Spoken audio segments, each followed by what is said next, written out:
Thanks. Hi, guys.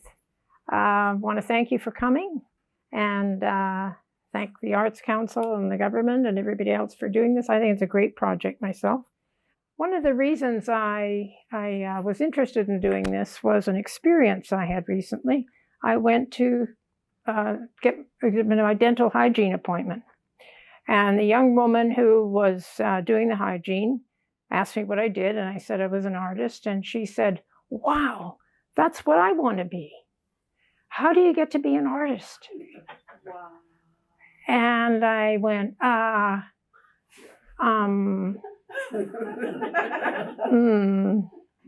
And finally I stopped stumbling and I said to her, "Well, do you know any artists? You know, how do they get to be an artist?" And she said, "My girlfriend is an artist and she got to be an artist on YouTube. And she has lots of followers and ads and she's making lots of money." So I thought, okay, well, I found out how to be an artist now, but I don't think I was very helpful to her. Anyway, so it's been good to think about all this and go back, and I'm going to take you back to the very beginning, and which this isn't yet, but it's on the screen. So when I was a kid, I had a crazy mother, and she was violent, she was depressed, she was abusive, and ultimately an alcoholic. And now they would call that, I think, borderline personality.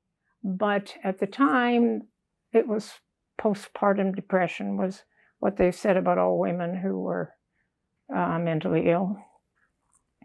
Anyway, it was like living with a tornado. And the only thing that kept her happy was moving, because she liked to decorate a new house all the time. So we moved a lot. I can't even count the number of schools and houses I lived in and went to.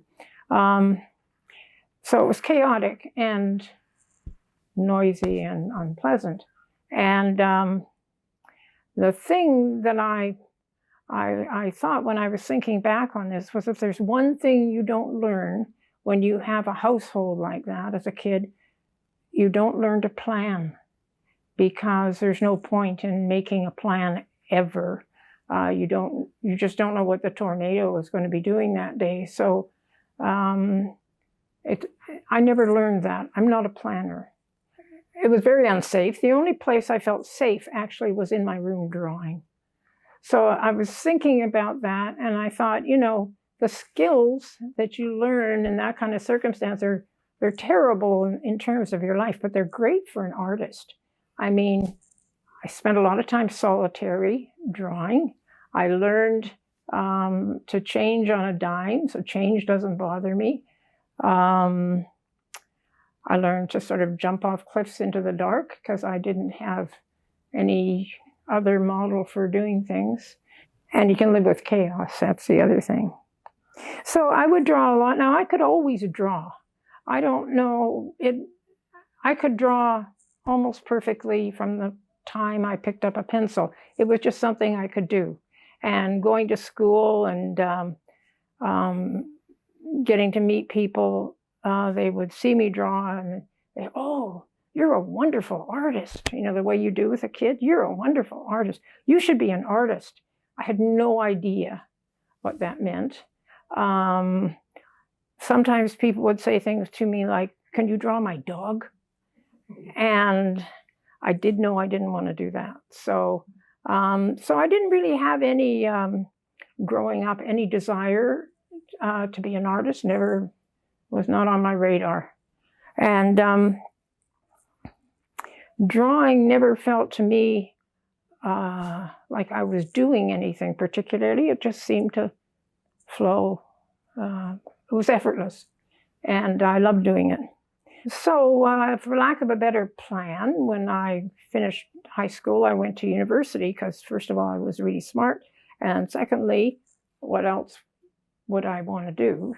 Had no idea, and no real guidance. So I went to university and I took international relations and philosophy. I didn't take art. And I loved it. But after about 7 years, I got bored. I think I had my mother's restlessness too. So I didn't have a plan, right? So I dumped my boyfriend and I went to visit someone I'd met the last summer and got married. So with about that much thought. I had 2 kids right away, and I found I loved raising kids. I loved it. I was able to give them a home I never had and have a happy home. And I just sort of, this new tornado I was living with, I just sort of blocked it off. You know, I was happy doing what I was doing, made myself very busy. And so when my kids went off to kindergarten, that gave me some more, or one of them went to kindergarten when they were both in school. Gave me some more free time on board, right? So someone was giving charcoal classes in town, just in the evening. And I thought, well, I'll never try charcoal, I'll do that. And he was actually a mosaic maker. He made tile mosaics. And he was European. I'm not sure whether he was Dutch or German. I don't know what his nationality was. But he said that he was going to teach classic French use of charcoals. I'd never heard of it. And so I absolutely loved it. And what you do, I gotta remember where this is. What you do with that kind of drawing is you take a piece of very soft charcoal, you make a lot of black on your page, and then you take a paintbrush, a house paintbrush, and you move it over the page until you've got a gray.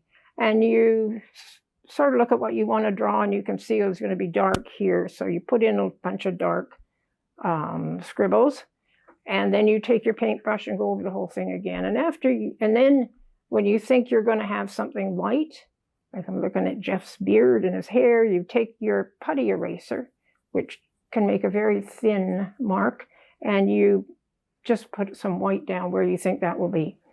And then you go over this repeatedly with your paintbrush, darkening, lightening paintbrush. And all of a sudden you get an image coming through. And it's like magic. And then what you do is you see, here's all these grays and everything just sitting there. Those were all put on from the beginning. And then you erase through that to do the drawing. And put in the highlights, put some more dark where you need it, and you have a drawing. Well, I absolutely love doing this. For me, it was great because I don't really have a plan when I'm going to draw.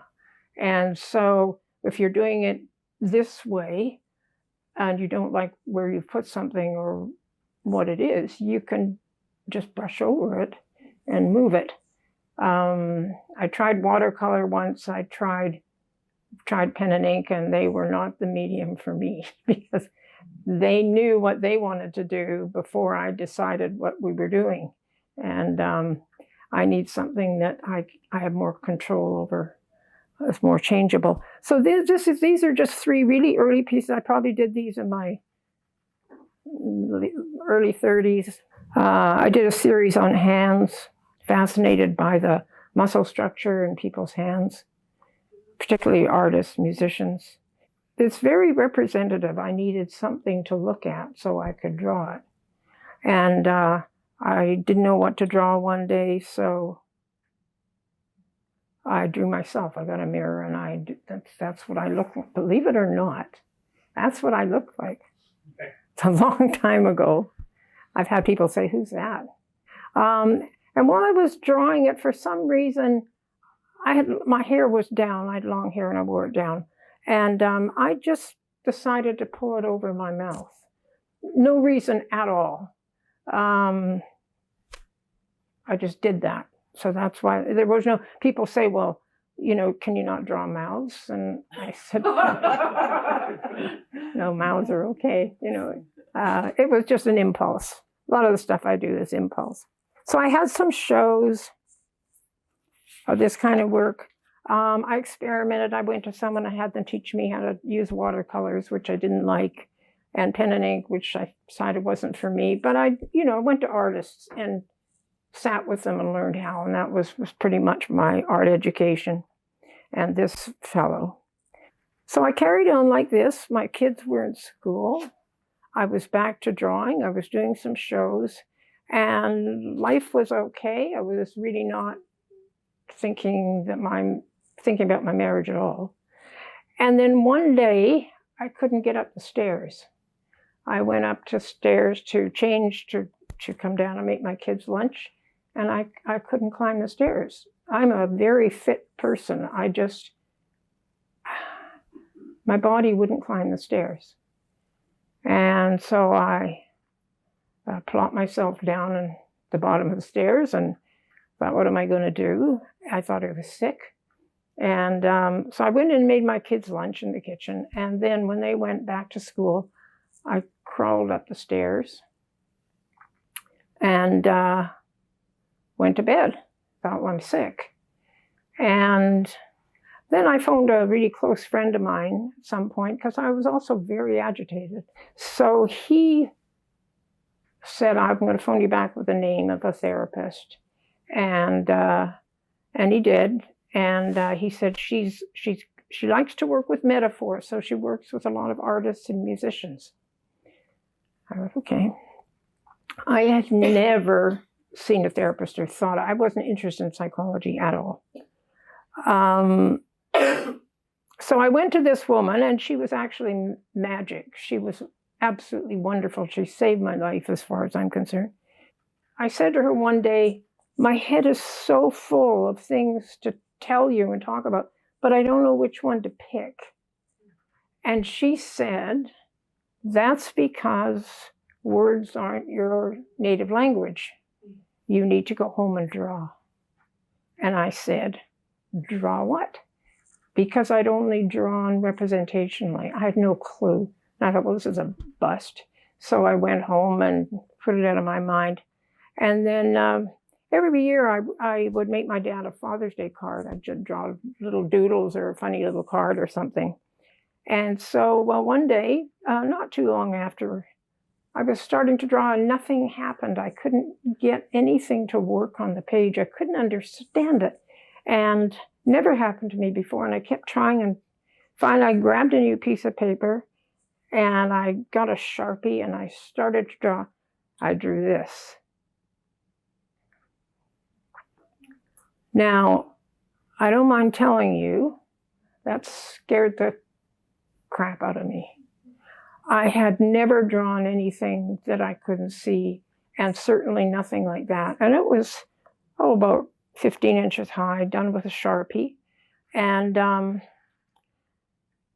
so it scared me. But then I the artist in me kept looking at it and thinking, what the hell is this? And so then I decided it was a baby, and it wasn't dead. It was just squished. And so I called it Broken Baby. And then the emotions started to hit me, and I said, well, what are you yelling at me for? What did I do to you? Who are you? And so I was quite upset by all this, and yet fascinated. I loved the figure. I loved it. And finally, I decided that if I'm the one who uses words, this is a part of me that doesn't use words. This is a part of me that doesn't have eyes, right? So I decided it was some inner part of myself, and that was quite exciting, actually. So I thought, well, I know I've had a rough life in places. I don't remember a lot of stuff. Maybe this is a guide. So I decided that Broken Baby, was going to be my guide. And then over the next, I don't know if it was a few weeks or months, I don't know, I drew 28 of these drawings. And since they were all her story, I know I'm not two people, but I'm going to say her like we're two people.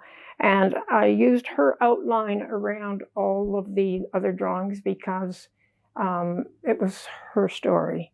And I have them all not all of them, most of the 28 here in a smaller form, but I'll show you a couple more. This was the next one I did, actually. I have a friend who was a Jungian, lectured on Jungian symbolism. The theory of Jung, I didn't know about it, but one of the things he posited was that we have a universal memory, that the human race, our species, has a universal memory, and what it is comprised of emotions and images.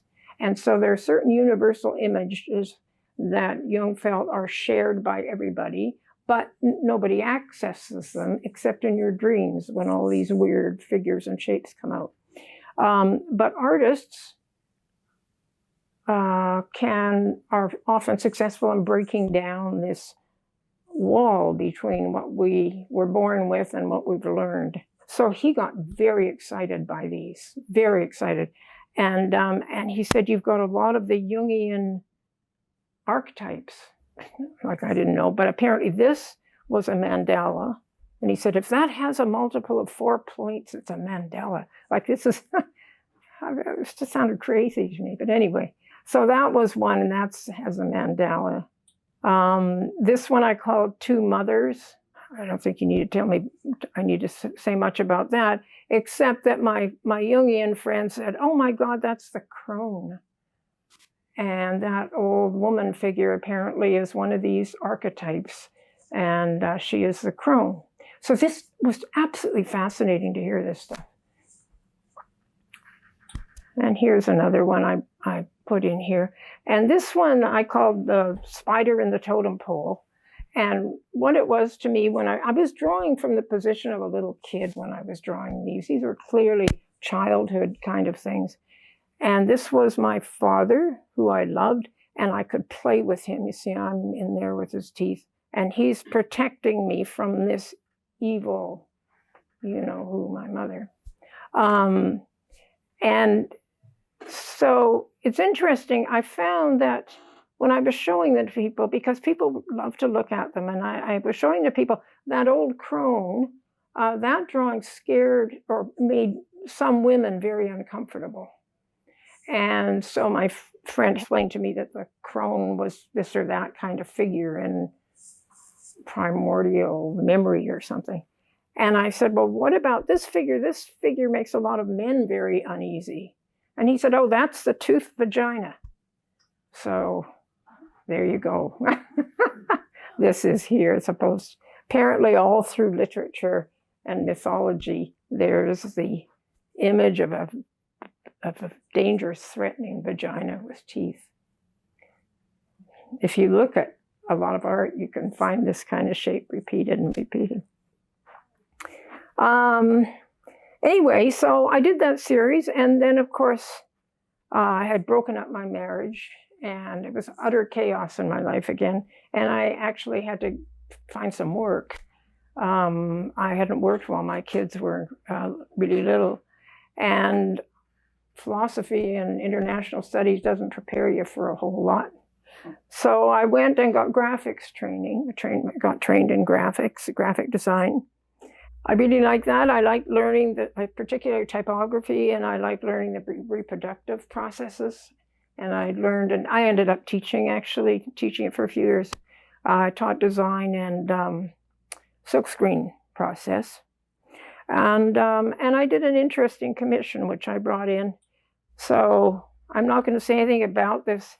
I'm going to ask you to see what you see in it and just call it out.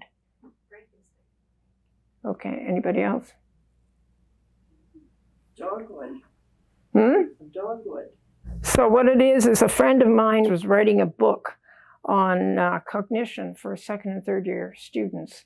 And he said he needed some illustrations, and he'd rather use a Canadian artist than go back to other books and take them from there.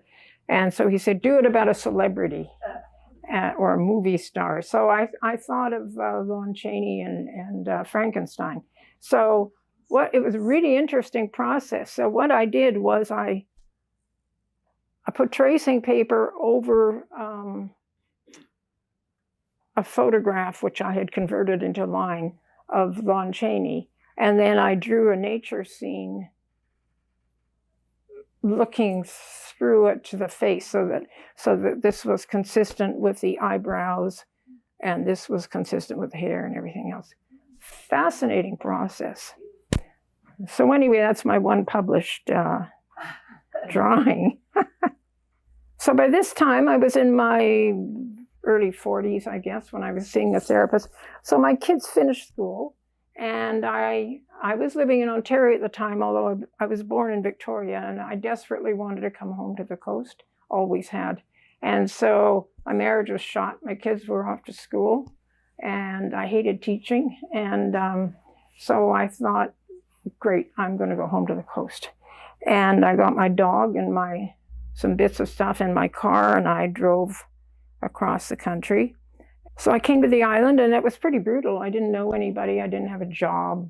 I didn't have really any marketable skills. So it was a scramble, but then you see, I was raised with chaos. So I just knew I would get through it, and I got through it. I found some work. And the thing that happened was I decided when I was on my way out here that I was going to dedicate myself to a real commitment to being an artist. For the first time, that would really grab me. So I was going to go get a job, survive somehow, and then be an artist. Also, a girlfriend of mine, she and her husband had an art store, and they were giving away all their supplies because the bank closed on them and they had to leave the country. So they were I got a ton of pastels, which I'd never used. So I had a lot of technique in my head. I had a lot of media lying around and doing stuff. So the first thing I did was this. So this is my first piece as an artist that I considered. And what I did was I saw this beautiful bird lying outside and it was dead. And I went and wrapped it up and grabbed this is not a thought process. This is just intuitive. Went and saw a photograph of myself as a kid lying around and got that. And so this and this, I was looking at something to draw it. And then I let it all come out. So I just started to draw on all these images. I have no idea if you start to pick that apart what it would mean. And it seemed to be so idiosyncratic. I thought, well, no one's even going to look at it. But this is a breakthrough for me. I'm doing something different. And I put it in the first art show. I think the Parksville Arts Council had some kind of a group jury show or something. So I put that in, and it, won something, and everybody responded to it. So that was pretty encouraging. Except one man said, "Boy, you did a great job on that handkerchief." Like, can you draw my horse? But was that, and I thought, oh God. But anyway, it was bought. I have a friend whose daughter had been killed in a car accident very recently, and she bought the drawing. And I thought, oh, okay, someone gets it. It's not so internal that and nuts that someone won't understand it. So that was pretty encouraging. And the next thing I did was this one. And there's a newspaper article there. My brother sent me a newspaper article about Brutalis, the psychotic rhinoceros. And it was a story about how this 15-year-old rhinoceros had broken down in Denmark at a zoo, had broken down every cage that they had put him in. And so he was clearly psychotic. And I thought, oh my God, he's been in a cage for 15 years. I can relate. It's us that are psychotic, not this poor animal who's just trying to get out of the cage. And so they had decided in Denmark to give, they called him Brutalis. And they decided to give Brutalis a chance, and they were going to ship him to a wildlife refuge in Namibia. And so this was a story about how they did that. Just the logistics of doing that. So anyway, that was a newspaper article, and so I did this.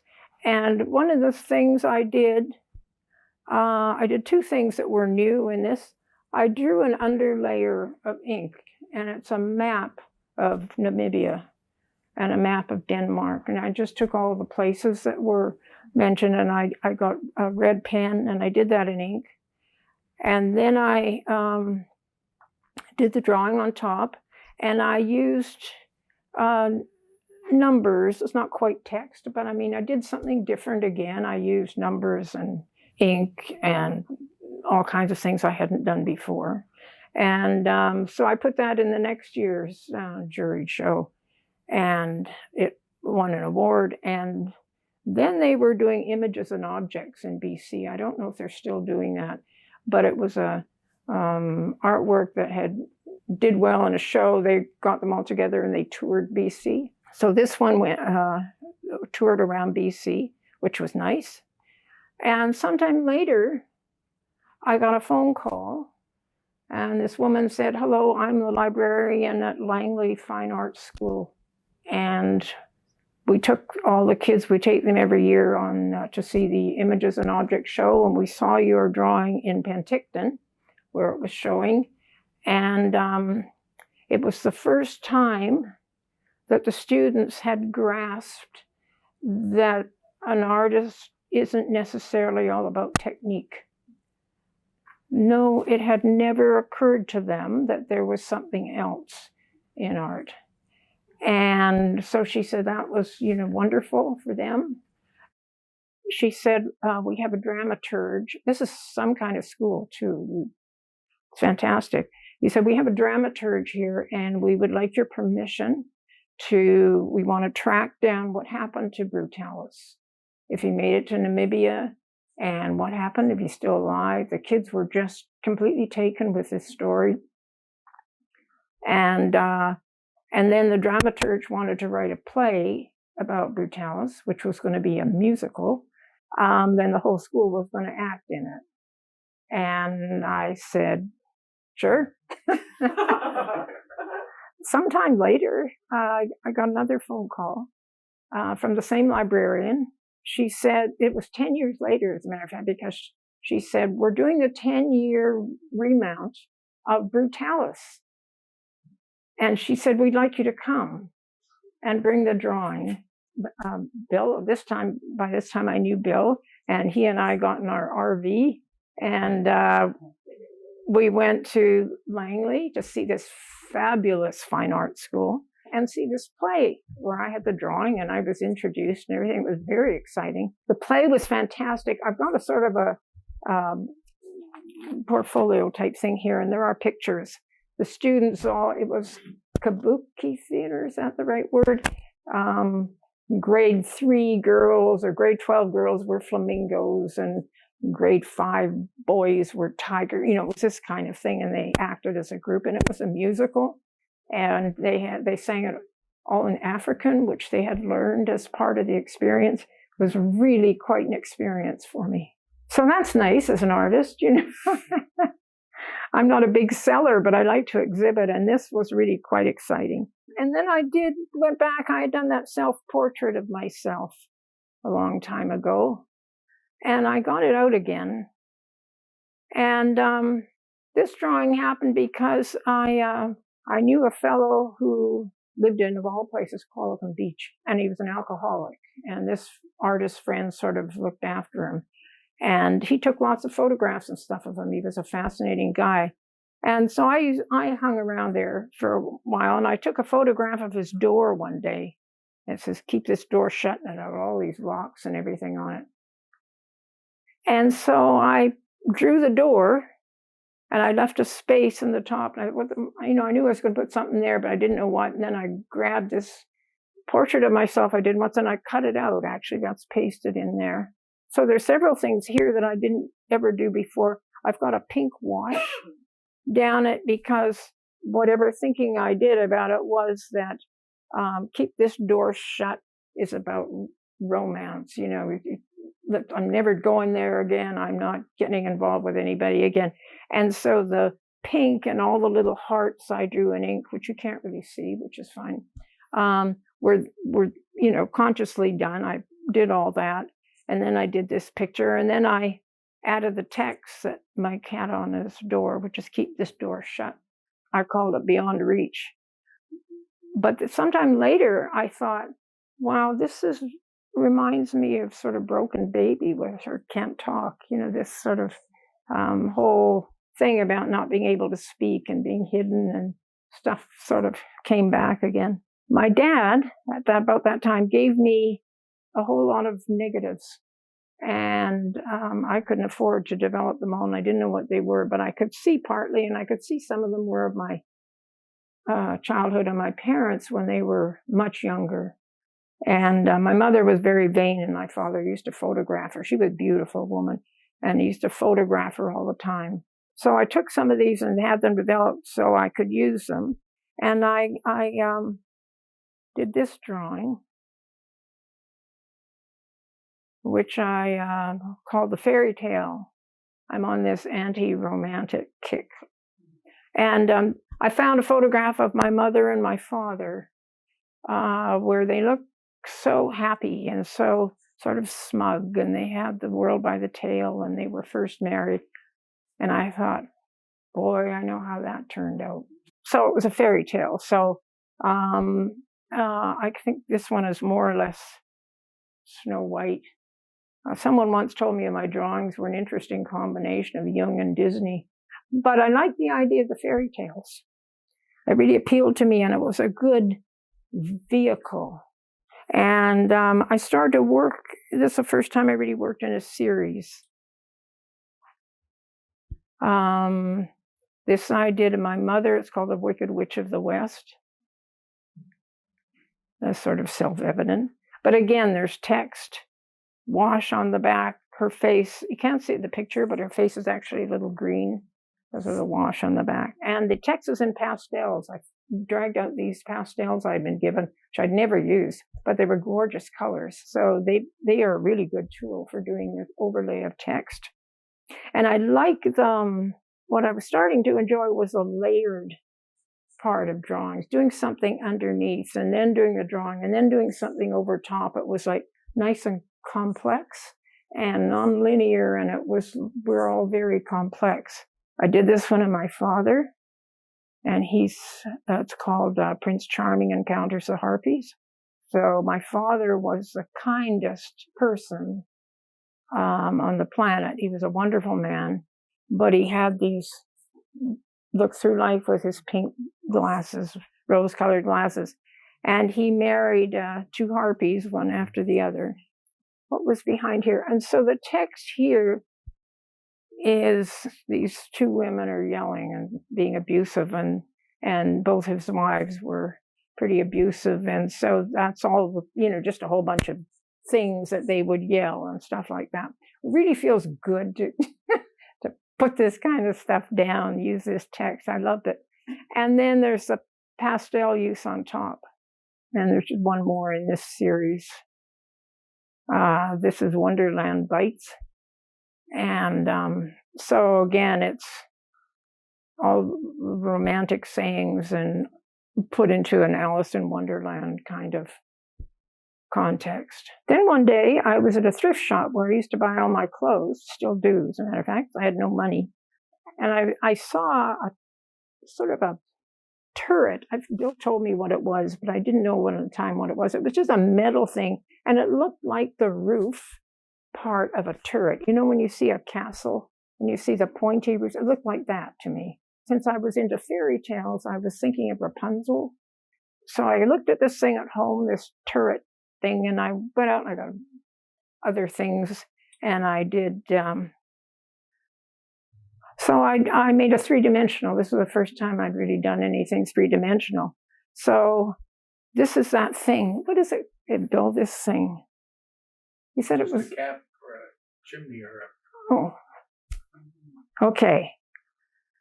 Anyway, I got a Barbie doll and a bunch of Barbie accessories, and I built a little ladder, and I got a bunch of bells in a tin can, and I put together this little mobile. And I'm going to tell you, this was such fun. It's a mobile because I couldn't sit it on anything. So a lot of the things I did just were for no reason it's just, again, not planning. How can I show this? Well, I'll hang it up. It's a little engineering project because if it's going to hang, it has to balance. And there has to be a certain amount of symmetry to keep me happy. So I did a great many mobiles. This, again, the fairy tale. Here's one, a trap for Miss Muffet, because there's an apple on top. So we're doing Adam and Eve. These are a lot of fun, and I had a couple of shows of the mobiles, which is hard to do because nobody wants to show mobiles. Nobody buys them. Nobody wants. People would say to me, "Well, do they do something?" No, and nobody wants to pay for them because they're recycled goods. So if they're more than $1.25, they're not interesting. Anyway, I really love to do them, and I did some that weren't mobiles because they could work with other things I did. So I would do the drawings, and then I would have some three-dimensional pieces with it. This is called Help, I Married a Vampire, and it's just a doll in a plastic box with a vampire on top. So they were cute and funny, and people responded to them immediately, but they were dark too. I can't get rid of that feeling. And this is the doormat. So I like that one. So I found this a lot more relaxing than drawing, which is tough slog. And then around sometime in here, about 15 years ago, I think, Bill and I got together. We met, and Bill was then heading up the gallery in Parksville. So he asked me to have a show there. We got friendly. We did some stuff together, projects and shows. And I had never collaborated with anybody before. So it was a new thing for me, and I liked it a lot. And he's very easygoing. So my doesn't affect them too much, I don't think. And anyway, he said, let's do a project together. And I said, sure. And what's the project? And he said, well, I've always wondered at the difference between male and female artists. And I said, there is no difference. And he said, well, I'd like to know the effect of gender on art. And I said, there isn't one. But he was persistent. So we did a show called The Dance of the Damned, where Bill got sticks and patted it with straw in the shape of a body.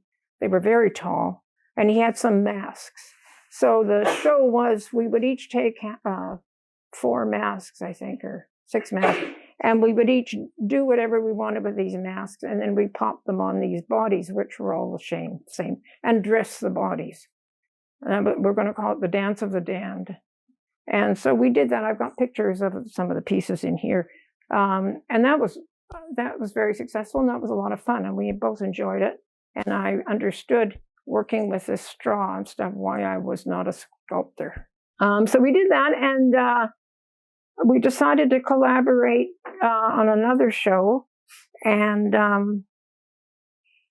it was an experiment in sort of a sequential collaboration. And we wanted to call it the box show. And the only requirement was that all the pieces happen in a box of some kind.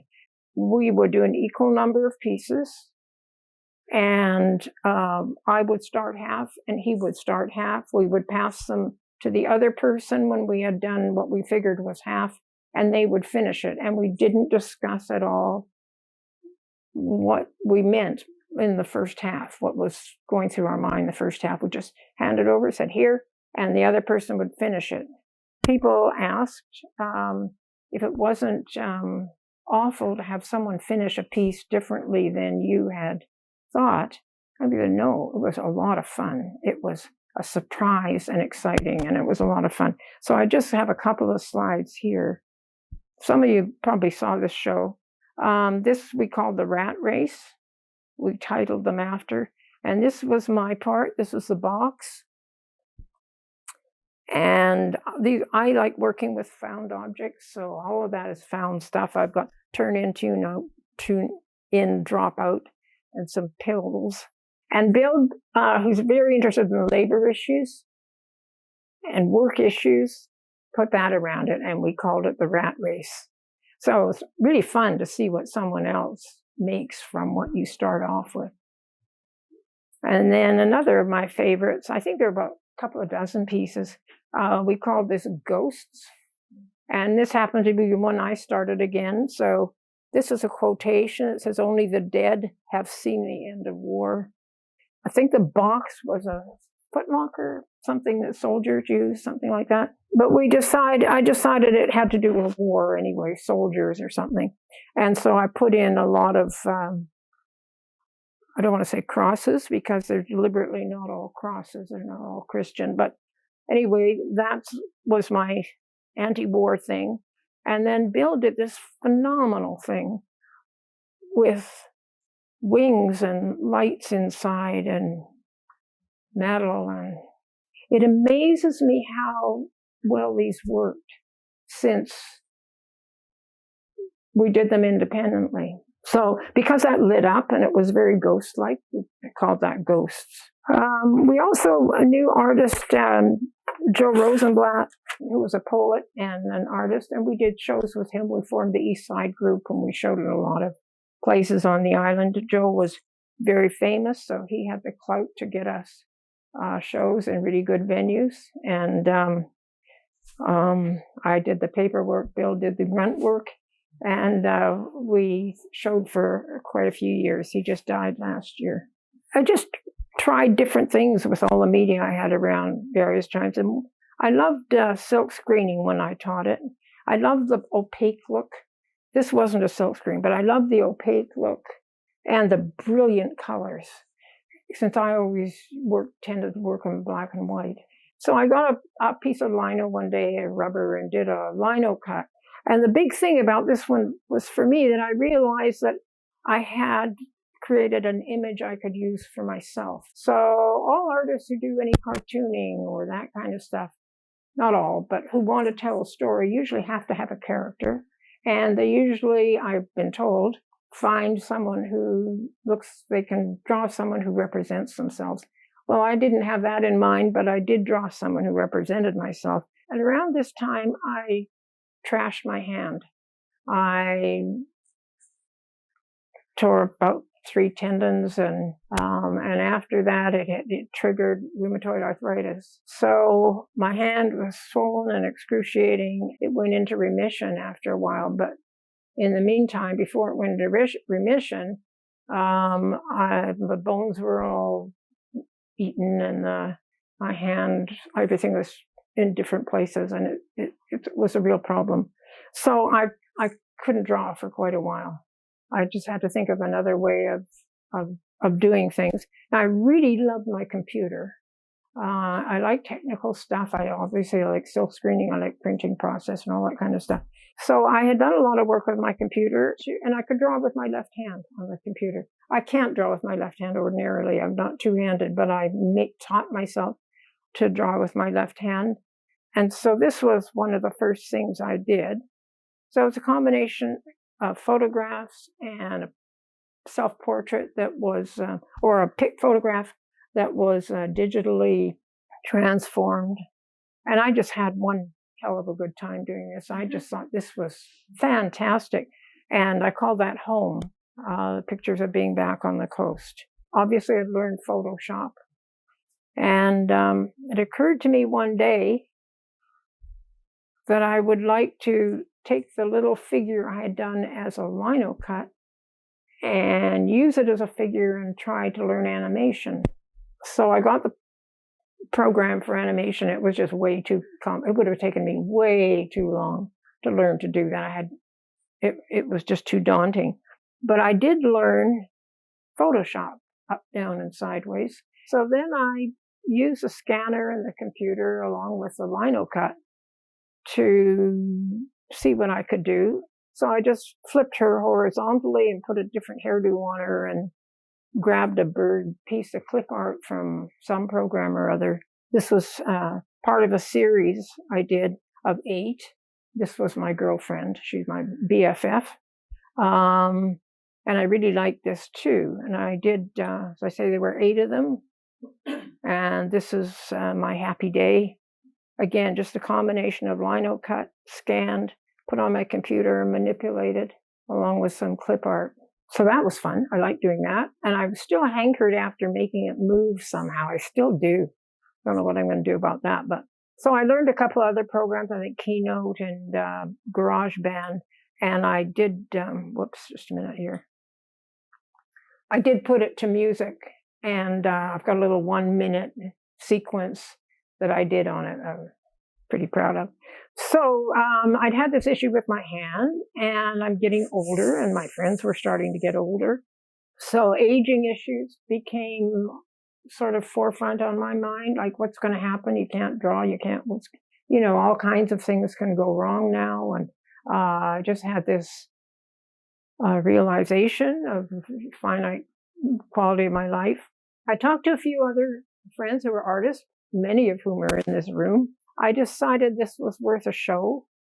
So I curated a show called Existential Elders, and 16 senior artists from rural to small town areas of the valley were part of the show. And we all addressed the issues of aging and meaning of life and all this kind of stuff. It was a fantastic show, and it toured around a few places. For that, I took this figure again. This time I drew it instead of using on my computer. I may have repositioned the figure on my computer and then drawn the pastel drawing around it. But I used pastels for that. And again, text, which I liked using. So this is treading water. This is skating on thin ice. This is performing while walking on eggs. And this is pushing up daisies. So this is my concept of aging and living your life. Somebody called me a storyteller one day, and they said, "Oh, well, you're a storyteller." And I thought, "Oh, I am. I never thought of myself as telling a story." I really like that idea. And so I created a series of drawings, sort of taking off from here, 20 drawings called My Life Story. And now the gallery situation around here is not great for artists anymore. And it's happening all over the place. So these haven't been shown yet, but these are 8-inch drawings. This one's my parents, of 20 times in my life. They're pastel and ink. I don't think those are manipulated, the figures, they might have been. And this one is I got married. Oh yeah, they are. So I did the figures. I repositioned the figures on my computer because to draw the same figure over and over and have it look right isn't something I really wanted to bother with, and that's what a computer does. So I took the outline, I did it on my computer from the lino cut figure, and also took this bouquet, for example, and the rose in her hair, and the bow tie and the luggage, lifted some clip art images and put them in. And then I printed the whole thing very pale. And then I worked with pastel over it. We had become friends, close friends over the years with Ed Varney. We would meet a couple of times a month and get together and plan projects and do various things. And one day Ed said, "You guys want to do a sculptural book?" And we said, "Sure. What's a sculptural book?" And Ed said, "I don't know." We got together, and over a period of 5 years, we made 5 books. It was a long process. And I've got the book here, but it's so fragile. I can show it to you if you want, but it's too fragile to really be gone through. So in this, I really enjoy the process of putting the book together and figuring out how to join it together and binding it and making a cover and all the stuff that Ed knows from his printing career. And that was really an interesting thing for me. And I thought, I know if I can't show pictures at a gallery anymore, I'll do books. Because when you think about it, the number of people who see an art show is probably less than the number of people who are going to see a handmade book that I give it to. So I took the 20 drawings I had done as pastels, and I made a book. Aha. That took a long time. But it was very interesting, and it's very rewarding, because indeed I've given this to a few friends. They like it, and I like giving it to them. And I thought, well, that's as many people are going to come to an opening half the time, and anyway, there's nowhere to have a show. That's what I did with this series. Because I was still thinking about aging and not getting any younger, I thought, well, while we're all here, I should try and do portraits of some of my oldest friends, my oldest friends. And so this is what I'm working on now. It's so far about a 9-piece series on my friends. And I'm calling it Reflections, because I tell everybody, take their photograph, but I tell them, don't look happy. This is, think about where we are in life. Think whatever thoughts you want, but this isn't a cheesecake picture. And what I did was I also got them to write a page of text, just thinking, not meaning anything, just whatever came to mind. I said, no one's really going to read it. I'm going to draw your portrait over it. And I also asked for a doodle of some kind, which I could superimpose on the text. So the process was to take a big page of text. These are about 15 by 10, something like that. Take a big piece of text, which they would write out, put their doodle on top of it, put both in the computer, print them out on rag, and then do the drawing on top. The effect of it that I was looking for was, this is like somebody's life. They have a story, but you only know them for a certain part of their life. You don't know all the stuff. Now you know everything about me, but I mean, ordinarily, you don't know all that stuff about people. And so when the text shows through, where you erase the highlights and the text shows through, it's just like sort of how you know somebody. So that's a friend of mine, Anne, and she likes to draw these flowers. And this is another friend of mine, Ed. So it's quite an interesting way to work. And it's very hard to do. And I resist. I get a fresh piece of paper and I put it on the easel and I look at it for weeks before I start, because it's hard. When it's people it has to be exact, or just looks a little off, looks like them, but not quite. So to really capture a person, that specifically is not easy. So there you go. Please take a look. And I probably left a lot out, but there you go.